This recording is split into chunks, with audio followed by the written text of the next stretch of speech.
Bienvenidos a Computadoras y Sensores. Mi nombre es Carlos. En el capítulo de hoy, Linux Mint 22 Vilma. La instalamos en Dual Boot junto a Windows en un paso a paso desde la descarga de la ISO. Comprobamos recursos, recorremos todas sus novedades, repasamos el escritorio Cinnamon y las aplicaciones, instalamos software y hacemos un análisis final. En su blog oficial, Linux Mint informa el 25 de julio de 2024 el lanzamiento de Linux Mint 22 Vilma. Esta revisión la estoy comenzando el 27 de julio, a solo 2 días de su lanzamiento. Esta versión es de soporte extendido hasta el 2029. Más abajo, en recursos mínimos, nos habla de 2 GB y 4 GB recomendados. Para el escritorio Cinnamon que probaremos, 4 GB es el mínimo a mi entender. 20 GB de espacio en disco y 100 GB recomendados, mientras que la resolución 1024x768 en adelante. Más abajo, los mirrors para descarga, pero en mi caso me voy a dirigir al sitio principal en linuxmint.com y doy clic en Download. En esta página tenemos los 3 escritorios disponibles, Cinnamon y los ligeros XFCE y Mate. Para el video de hoy descargaré Cinnamon con clic en Download. Nos muestra que se trata de una descarga de 2.7 GB y más abajo nos muestra dónde cliquear para obtener el fingerprint o hashes criptográficos para verificar la integridad de la imagen ISO. En mirrors, lo ideal suelen ser los del mismo país o cercanos. En mi caso no hay para Argentina, con lo cual me desplazo hasta abajo de todo y selecciono el primero de Brasil, correspondiente al Centro de Computación Científica y Software Libre de la Universidad Federal de Paraná. Mientras se realiza la descarga, que durará algunos minutos, hago clic en sha256zoom.txt y se abre una nueva página con los 3 hashes para cada escritorio. El que a nosotros nos interesa es el primero, para Cinnamon. Como la idea es hacer dual boot desde Windows, me encuentro en una PC con Windows 11, para Windows 10 es lo mismo. En la caja de búsquedas ingresamos CMD y seleccionamos símbolo del sistema, para que se abra la terminal. Luego nos dirigimos a la ubicación de la descarga con CD. Ingreso las primeras letras, D o W de Downloads, y presionando la tecla tabulador se autocompleta. Luego listamos para ver el contenido del directorio con dir. Encontramos la imagen ISO de 2.7 GB. Para verificarla, ingresamos certutil, un espacio, menos hash file, y copiamos y pegamos el nombre de la imagen ISO. Dejamos un espacio y SHA256. Tras dar Enter, unos segundos después nos devuelve el fingerprint que comparamos con el entregado por Linux Mint. Comienza con 7A04B5 y finaliza con 29B8F. Muy bien, coincide. Podemos flashear la imagen ISO a una memoria USB o pendrive. En Windows, lo habitual es con Rufus, o como en mi caso, dado que cuento con algunas ISOs que quiero conservar, con Ventoy. De modo que primero abro en una ventana la ubicación de la descarga e inserto la memoria USB con Ventoy. Solo queda arrastrar la imagen ISO de la PC al USB, proceso que demora algún minuto, dado que no solo es copiar, sino también flashear. Y aquí resumo a unos pocos segundos. El siguiente paso es preparar la partición donde instalaremos Linux Mint para que quede junto a Windows en Dual Boot. Si en tu caso dispones de un disco limpio, salteas este paso. Si bien no es la única forma para hacer dual boot entre Windows y Linux, es la forma que considero más segura y que elijo. Es exactamente igual para Windows 11 o 10. Con clic derecho en el lanzador de aplicaciones o menú principal, seleccionamos Administración de discos. Lo primero que veremos son los discos o unidades montadas. En mi caso y donde trabajaremos es una unidad de estado sólido NVMe de 500 GB, identificado como disco 0.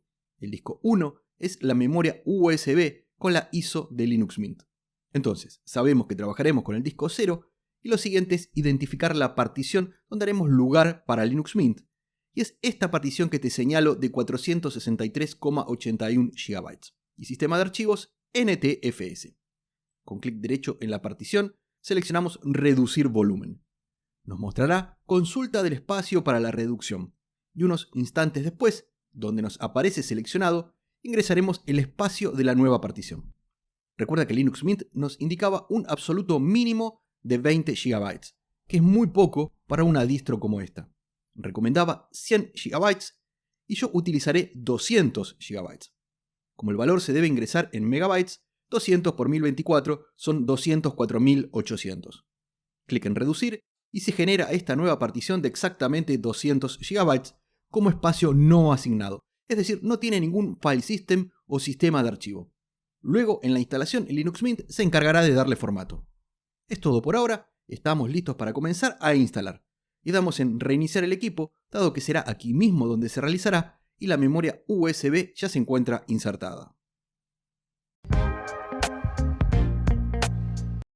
Asegurándonos que la PC bootee en primer orden desde el USB con la memoria insertada y la imagen de Linux Mint flasheada, en mi caso se abre rápidamente Ventoy y selecciono Linux Mint 22 Cinnamon. En la siguiente ventana, Boot in Normal Mode, y luego se abre el GRUB y seleccionamos Start Linux Mint 22 Cinnamon. Iré resumiendo todo el proceso sin omitir ningún paso. A los pocos segundos se nos presenta por primera vez el Live, el cual es funcional. Con clic abajo a la derecha en gestor de redes, seleccionaré mi red Wi-Fi, Carlos Ham, y tras ingresar la clave de autenticación, se establece correctamente y una notificación arriba a la derecha nos lo informa. Como nosotros lo que nos interesa es instalarlo en el disco, doy clic arriba a la izquierda en Install Linux Mint. Luego de unos instantes, se abre la ventana del instalador y lo primero será el idioma, español, y clic en continuar. Para la disposición del teclado, selecciono Spanish Latin American y continuar. Marcamos instalar los códecs multimedia para no tener que hacerlo luego manualmente. Y a continuación, en mi caso, detectó la presencia de Windows y de forma predeterminada selecciona instalar Linux Mint junto a Windows Boot Manager, lo cual es correcto para mí. Si tú tienes un disco solo para Mint, seleccionas borrar disco e instalar Linux Mint. O para opciones más personalizadas, se debe marcar más opciones. En mi caso, lo dejo tal cual y clic en instalar. Nos informa de los cambios que se realizarán en el disco y clic en continuar. Indicamos la ubicación geográfica, en mi caso aparece de manera correcta Buenos Aires. Ahora ingresamos nombre de usuario, de equipo y la contraseña 2 veces. No marco iniciar sesión automáticamente o autologin, tendré que ingresar la contraseña con cada inicio de sesión y clic en continuar. Comienza con el proceso de instalación que demora varios minutos, pero no requiere de nuestra intervención para nada, y aquí resumo a unos pocos segundos. Al finalizar, damos en reiniciar ahora, y como no quité la memoria USB, nos solicita que la retire y presione Enter. El equipo se reinicia. Lo primero que veremos es el GRUB, donde seleccionaremos Linux Mint o Windows. Esta pantalla se puede configurar. El tiempo que permanece por defecto son 5 segundos y carga la primera opción, que en este caso es Mint, pero se puede poner Windows. Accedemos a Linux Mint primero pasando por el gestor de inicio de sesión o Greeter, donde ingresamos la contraseña de usuario y luego se abre por primera vez desde el disco Linux Mint 22. Y como habíamos configurado la red inalámbrica previamente, estamos conectados por Wi-Fi. También se abre la ventana de bienvenida, que es muy buena. Este es un punto fuerte de Mint. Con clic en primeros pasos tenemos lo básico de la post-instalación, comenzando con los colores del escritorio. Y si bien la apariencia oscura me gusta, el claro a los fines del video se visualiza mejor. Selecciono mixto, donde la mayoría de las aplicaciones son claras y solo algunos elementos oscuros para mejorar el contraste. Instantáneas del sistema no lo configuraré ahora. En la descripción dejo un link donde tratamos el tema instantáneas con Timeshift para recuperación del sistema. El tercer ítem es por si tienes algún dispositivo que necesite controlador, por ejemplo una tarjeta de video Nvidia. En mi caso muestra que no se necesitan controladores. Luego hacemos clic en el gestor de actualizaciones y damos en aceptar. Nos muestra que hay 5 actualizaciones, entre ellas el kernel de Linux. Antes de actualizar, haremos clic donde nos indica quiere cambiar a un servidor local, y esto es recomendable para utilizar los servidores más veloces en nuestra ubicación geográfica. Damos en sí, nos solicita la contraseña y comenzaremos con los repositorios oficiales para Vilma. Damos clic y comienza a comprobar la velocidad de respuesta de cada servidor. Esto lo haremos muy de vez en cuando y vale la pena esperar a que finalice este proceso que puede demorar algunos minutos y nos mostrará en orden decreciente los servidores más veloces para nuestra área geográfica. Resumo el proceso. En mi caso muestra como más veloz uno considerado worldwide, de nombre SICQ, y el segundo de la Universidad de la Frontera en Chile, con lo cual selecciono el primero y doy en aplicar. Ahora hay que seleccionar el servidor para Ubuntu Repos Noble. Clic allí y el proceso es el mismo, pero los servidores son otros. Aquí hay servidores locales en Argentina, pero resulta el más veloz el del Centro Universitario Regional del Este en Uruguay. De modo que será este el que seleccione y doy en aplicar. Para finalizar esta parte, clic en actualizar la caché de apt. Ahora que tenemos todos los mirrors más veloces, vamos a actualizar todos los paquetes dando en instalar las actualizaciones. Confirmamos con aceptar y luego la contraseña. Los viejos lobos de mar saben que esto es equivalente a sudo apt update y upgrade en la terminal, pero aquí en forma gráfica. Este proceso, como mencionamos previamente, incluye una actualización del kernel. Actualizar un equipo recién instalado es prioritario. Resumo esta parte. Al finalizar, nos indica que es necesario reiniciar el equipo. El resto de configuraciones en la pantalla de bienvenida no son prioritarias y algunas las veremos luego. Antes de reiniciar el equipo, primero voy a aumentar el tamaño de letra en la terminal para que tengamos un tamaño mayor, 14 puntos. Esto se hace desde editar preferencias y es al solo efecto que se aprecie mejor en el video. Con sudo apt install neofetch, un espacio htop, voy a instalar la ya discontinuada herramienta para obtención de información básica del sistema, pero aún útil, y htop para contrastar con el primero. Neofetch ya se encontraba instalado, solo descargó e instaló htop. Cierro la terminal y reinicio el sistema. Normalmente lo hago con reboot desde la misma terminal, que es más rápido, pero este es un video también para quien comienza y reiniciamos desde el lanzador de aplicaciones. Reinicia el mini PC y lo primero que veremos es el Groove, para en mi caso seleccionar entre Mint y Windows. Si no realizo ninguna acción, luego de 5 segundos cargará Linux Mint. Luego se presenta el gestor de inicio de sesión y con clic donde te señalo podemos cambiar entre la clásica interfaz gráfica X11 y el moderno Wayland, que aún se encuentra en etapa experimental, pero a futuro pasará a ser el servidor gráfico predeterminado, tal como ocurre en KDE Plasma o en GNOME. Por el momento seguiré con X11. Luego ingreso la contraseña porque no seleccioné autologin en la configuración. Unos instantes después accedemos al escritorio Cinnamon nuevamente y desmarco para que no muestre la ventana de bienvenida con cada inicio de sesión. Ahora con el sistema recién iniciado vamos a comprobar el empleo de recursos y para ello ejecuto neofetch en una terminal. Como sabemos, nos encontramos en Linux Mint 22 para 64 bits con kernel 6.8.0 y la cantidad de 1954 paquetes. El escritorio Cinnamon 6.2.7, el CPU que no lo mencionamos, es un Intel de 12ª generación i7 12650H de 10 núcleos y 16 subprocesos, gráficos Intel integrados y el empleo de memoria de considerables 1160 MB de los 32 GB disponibles. Limpio la pantalla y ejecuto htop. El empleo de memoria es de 1021 MB, valor ligeramente menor a neofetch, mientras que los subprocesos del CPU están en un mínimo. Si comparamos Linux Mint 22 con la versión anterior 21.3, encontramos que el empleo de memoria aumentó de 979 a 1160 MB. Pasemos a ver las novedades de este Linux Mint 22. Linux Mint 22 está basada en Ubuntu 24.04, con lo cual recibe buena parte de los refinamientos de la última LTS de Canonical. Y entre sus características principales encontramos el moderno kernel 6.8. Ahora el servidor de audio predeterminado en Mint 22 es el moderno Pipewire, que en estos momentos se encuentra en la versión 1.0.5. Si bien se basa en Ubuntu 24.04, no hereda algunos de los aspectos más discutidos, como por ejemplo no incluye paquetería Snap y de forma predeterminada no está activado en la tienda o gestor de software. El navegador web predeterminado es Firefox y no es un paquete Snap como en Ubuntu ni tampoco en la versión ESR como en Debian. Aquí está en su última versión como paquete dev. El gestor de cuentas online es distinto al de Ubuntu. Se llama GNOME Online Account GTK y se puede emplear con GTK 3. En cuanto al escritorio Cinnamon, como vimos, pasó a la versión 6.2.7 y tuvo muchas correcciones de errores menores conocidos. Ahora la tienda o gestor de software, Mint Install, se abre mucho más rápido. Y desde preferencias podemos activar para que nos muestre los paquetes que no están verificados en Flatpak y pueden ser considerados peligrosos. Como vemos aquí, claramente nos muestra que se trata de una aplicación no verificada.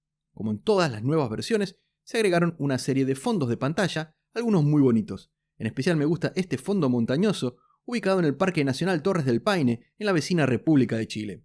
Otra característica que se agregó es que al finalizar la instalación se eliminan aquellos idiomas que no se necesitan, con lo cual se ahorra espacio en disco. Solo se dejan inglés y el seleccionado por el usuario. Estas son las principales novedades. Pasemos a revisar el escritorio y algunas aplicaciones destacadas. Lo que veremos ahora no es nuevo en Mint 22, pero le daremos una mirada rápida al escritorio y algunas aplicaciones. El escritorio luce muy clásico, teniendo un panel inferior donde a la derecha se encuentra la hora y con clic el calendario.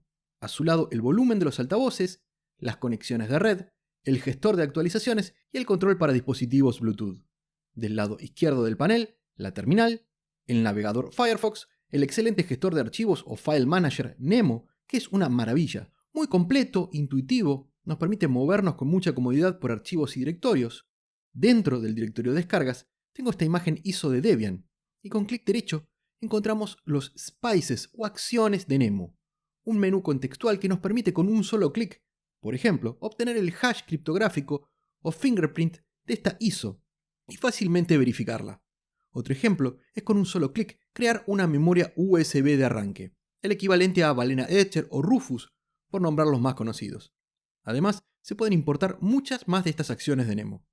Con clic derecho sobre el fondo, podemos crear una carpeta, cambiar el fondo, configurar la pantalla o abrir una terminal. Desde el lanzador de aplicaciones, tenemos todo de manera cómoda, con un buscador en la parte superior, las aplicaciones principales a la izquierda, fijadas, como el navegador, tienda de software o Mint Install, preferencias del sistema, terminal y gestor de archivos Nemo. Más abajo, para suspender o apagar el equipo. Las aplicaciones se encuentran agrupadas y por orden alfabético. Destacan, solo por nombrar algunas, en accesorios el capturador de pantalla, gestor de discos y para tomar notas. En gráficos, herramientas simples como dibujo, escáner de documentos y Pix. En Internet, el muy buen cliente de correo Thunderbird, que a diferencia de Ubuntu no es un paquete Snap sino Dev, el ya mencionado navegador web Firefox y el cliente de torrent Transmission. En oficina, la suite completa de ofimática LibreOffice. En sonido y video, Celluloid, para la reproducción de video que en breve probaremos, y el reproductor de audio Rhythmbox. En administración, destacan el gestor de actualizaciones para mantener el sistema al día, y todo de forma gráfica. El gestor de controladores, que lo vimos al principio ejecutándolo desde la ventana de bienvenida, el gestor de software clásico de Debian, Synaptic, y el gran gestor de software o tienda Mint Install que luego emplearemos. Un gestor de impresoras y Timeshift para realizar instantáneas de recuperación. Para finalizar, preferencias, donde tenemos todo para configurar y personalizar el sistema. Algunas las veremos a continuación. Linux Mint es altamente personalizable. Comenzamos con el icono a la izquierda de configuración del sistema, y en la nueva ventana que se abre tenemos los efectos, que son muy bonitos, aplicables a diálogos, menúes y ventanas. Muy bonito, pero consumen bastantes recursos. En el caso de este mini PC va sobrado de recursos, pero si en tu caso lo notas lento, la primera medida puede ser desactivar desde arriba todos los efectos del escritorio y de las ventanas. En cuanto a la selección de la tipografía, emplea a Ubuntu regular, la cual es una letra bastante delgada. Si tienes problemas para visualizarla, puedes cambiar a una fuente más gruesa, de mayor tamaño o ambas cosas. En temas, lo mencionamos antes, el mixto que estoy utilizando y es el predeterminado. El que más me gusta es el oscuro, pero no es el mejor para los fines del video. Y debajo podemos cambiar el color de acento o énfasis. Aquí lo vemos cómo cambia sobre las carpetas. Con clic en configuración avanzada podemos cambiar el tipo de puntero del mouse, que en lo personal me resulta muy grueso el predeterminado, pero esto depende mucho, además de gustos personales, de la resolución en pantalla y del escalado si es que se emplea. Un puntero como Yaru, más pequeño y de formato clásico, es preferible en mi caso. Ingresando por mini aplicaciones, hay muchas disponibles y se pueden descargar más. Una muy habitual es el selector de áreas de trabajo, y para incorporarlo al panel simplemente lo seleccionamos y clic abajo en el símbolo de más. Abajo a la derecha en el panel lo tenemos, y podemos manejar distintas aplicaciones en distintas áreas de trabajo. Con clic derecho sobre el widget podemos agregar o quitar áreas de trabajo. En mi caso, en una tengo una terminal y en otra el gestor de archivos, y se cambia con clic sobre el widget o con la rueda del mouse. Vamos a probar ahora la reproducción de un video habitual de pruebas en formato MOV que se encuentra en el directorio videos, y Celluloid reproduce a pantalla completa a 1080p sin problemas. Esto lo podemos hacer porque en la instalación activamos los códecs. Mint en materia de códecs es genial, no hay que instalarlos como ocurre con RPM Fusion o Restricted Extras en otras distros. En el directorio imágenes dispongo de unas cuantas fotos en alta resolución en formato JPG que el visor de imágenes XViewer muestra sin problemas de forma veloz. Incluso dispongo de un archivo en formato RAW de Canon que no todos los visores manejan, y este lo hace sin problemas. La imagen es considerablemente pesada. Si bien no tengo aquí, también se pueden visualizar archivos WebP. Pasemos a gestionar software. De más está decir que la forma más rápida y eficiente siempre es la terminal, pero los gestores gráficos son más intuitivos y amigables, sobre todo cuando se comienza. Y la primera lección será el clásico de hace muchos años, Synaptic, que lo encontramos desde el lanzador de aplicaciones y gestor de paquetes Synaptic. Se nos pedirá la contraseña porque, claro, realizaremos tareas que requieren privilegios de superusuario. Si bien a la izquierda podemos buscar por categorías, lo habitual es hacerlo desde la lupa o buscador. Vamos a ingresar para el muy buen editor de audio Audacity, el cual se encuentra en su versión 3.4.2, lanzada a mediados de noviembre de 2023. La versión actual es la 3.6.1. Con clic derecho, damos en Marcar para instalar en la nueva ventana, Marcar, luego arriba en Aplicar y finalmente en Aplicar. La instalación se realiza rápidamente, pero igual resumo. Cierro Synaptic y ejecuto Audacity desde el lanzador principal. Sonido y video para luego seleccionarlo. El popular editor de audio se abre perfectamente. Synaptic es un clásico que además permite actualizar el kernel, algo que dejaremos para un futuro video. Desde el lanzador de aplicaciones ejecutamos el gestor de software de Mint, tienda de aplicaciones o Mint Install, varias formas de llamar a la misma aplicación. Para quienes la usaban anteriormente, sorprende lo rápido que abre, y esto es por cambios bajo el capó que realizaron los desarrolladores. Es muy intuitiva, con aplicaciones destacadas y categorías. Con clic en la hamburguesa o menú opciones y luego preferencias, recordarás que activamos mostrar Flatpaks no verificados, una práctica no recomendada, pero lo dejo activado para mostrar lo habitual que son estos paquetes. Y sobre la seguridad de estos archivos hay mucha discusión. En lo personal no los instalaría. Volviendo a la ventana principal, en la caja de búsquedas, ingreso Arduino y encontramos el IDE, tanto como paquete dev como en Flatpak, y estos sin verificar. El problema con el paquete dev es lo antiguo, mientras que el de Flatpak es moderno pero no verificado. Quizás lo conveniente sería descargarlo desde la web de Arduino, pero utilizaré el paquete del sistema a los fines de mostrar el funcionamiento de la tienda. Considero Flatpak útil cuando no hay otra alternativa. Doy en instalar, nos muestra las dependencias necesarias. Clic en continuar, contraseña y rápidamente se descarga con barra de progreso en la parte superior derecha. GNOME Software y Mint Install son los mejores gestores gráficos. Una vez finalizada la instalación, encontramos que se crearon dos nuevos menús para Arduino, Electrónica y Programación. Hubiese preferido que se creara solo uno, pero es un detalle mínimo. El IDE se abre correctamente. Antes de pasar a las conclusiones, quería comentar que cuando comencé esta revisión no existía una versión oficial para actualizar de Mint 21 a 22, pero ahora sí la hay, y el link lo dejo en la descripción. La forma sería instalando con sudo apt install mint upgrade y luego también con sudo ejecutando el recién instalado mint upgrade, la herramienta que permite la actualización entre versiones. Esta herramienta yo no la probé como para hablar de la misma, pero de seguro se debe evitar la forma de solo renombrar los repos en apt. Esta sería la forma correcta. Pasando a las conclusiones, Linux Mint 22 me parece una gran distro, una de las mejores para todos los usuarios y la mejor junto a Zorin para quienes se inician. Es una distro donde todo es fácil. Fácil de encontrar la ISO que tenemos que descargar con sus hashes en un TXT junto al botón de descarga. Fácil de instalar. Si es dual boot, solo le confirmamos lo que el propio Mint detecta. Si es un disco limpio, más fácil aún. En el instalador marcamos que nos instale los códecs y poco más. Una vez dentro de la ventana de bienvenida, realizamos una post-instalación simple y efectiva, con los servidores más veloces, con un actualizador de paquetes gráfico y gestor de controladores. Opcionalmente, con Timeshift creamos instantáneas de recuperación. Las aplicaciones incluidas están muy bien, buena cantidad y calidad. La tienda o gestor de software, excelente. Las posibilidades de personalización, adecuadas. El revisado Cinnamon no es un escritorio ligero, poco más de 1 GB al arranque y en reposo. 4 GB de RAM son necesarios para una buena experiencia. ¿Basado en Ubuntu? No hay problema. No está Snap instalado, ni telemetría, ni nada. Un sistema con estas características, gratuito, de código abierto, principalmente comunitario, bien documentado, que respeta tu privacidad, que luce bien y funciona bien. ¿Se puede pedir algo más? Siempre se puede pedir algo más y te leo en los comentarios. Y con esto llegamos al final del capítulo de hoy. Si resultó de tu agrado, danos tu like, suscríbete, compartilo. De mi parte, muchísimas gracias por ver el video y será...